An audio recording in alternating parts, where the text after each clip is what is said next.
Biden admin delivers devastating blow to Americans stranded in Afghanistan. Outnumbered panel reacts to the reported confusion around multiple planes sitting on the runway in Afghanistan while Americans are unable to evacuate. Furthermore, the State Department explicitly stated that charter flights, even those containing American citizens, would not be allowed to land at Defense Department airbases.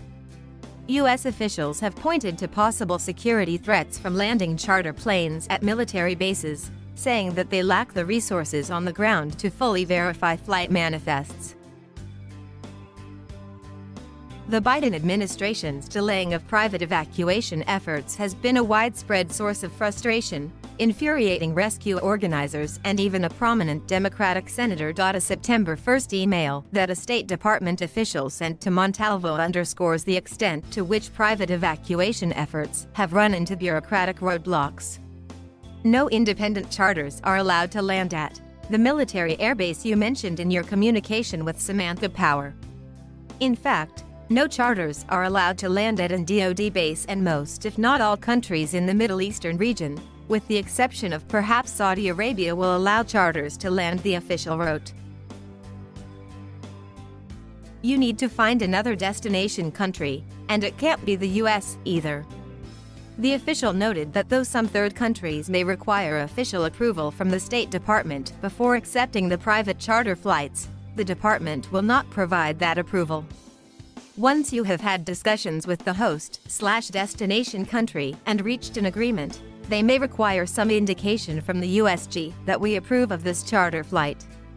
DOS will not provide an approval, but we will provide a no objection to the destination country government via the U.S. Embassy in that country.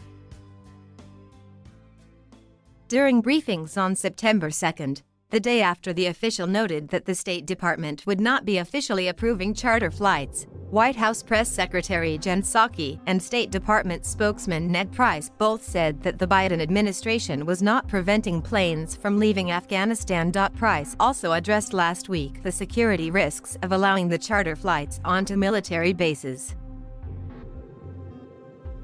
If these charters are seeking to go to a U.S. military installation, for example, we have to weigh not only the threat to those who may be on board, especially if they're American citizens, LPRs, other Afghans to whom we have a special commitment, but also to the safety and security of State Department personnel, U.S. military personnel, Department of Homeland Security personnel, other U.S. personnel on U.S. military installations, Price said. These are among the risks that the Department of Defense, the Department of State, and the host government, which, of course, has an important say in all this, must consider, he added.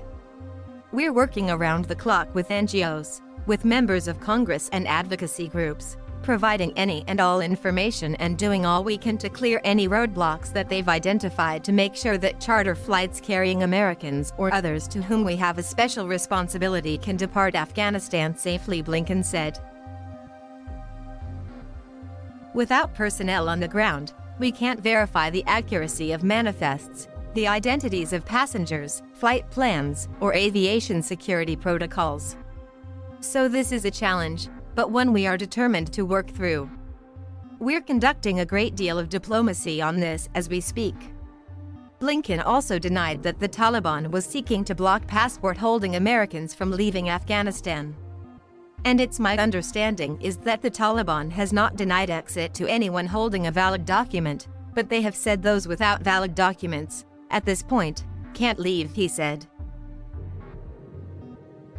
Americans involved in efforts to rescue those left behind in Afghanistan previously described their horror at what they say are inexplicable delays from the State Department that are preventing evacuation flights from leaving the country. 4 Americans, a mom and her 3 children, were able to escape Afghanistan on Monday by traveling overland across the border to a neighboring country. While the State Department claimed to have facilitated the family's evacuation, the organizers behind the rescue mission said that the department was exaggerating its involvement and deserves little to no credit for the rescue.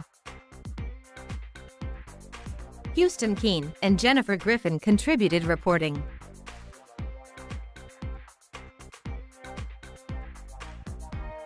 Thank you for watching.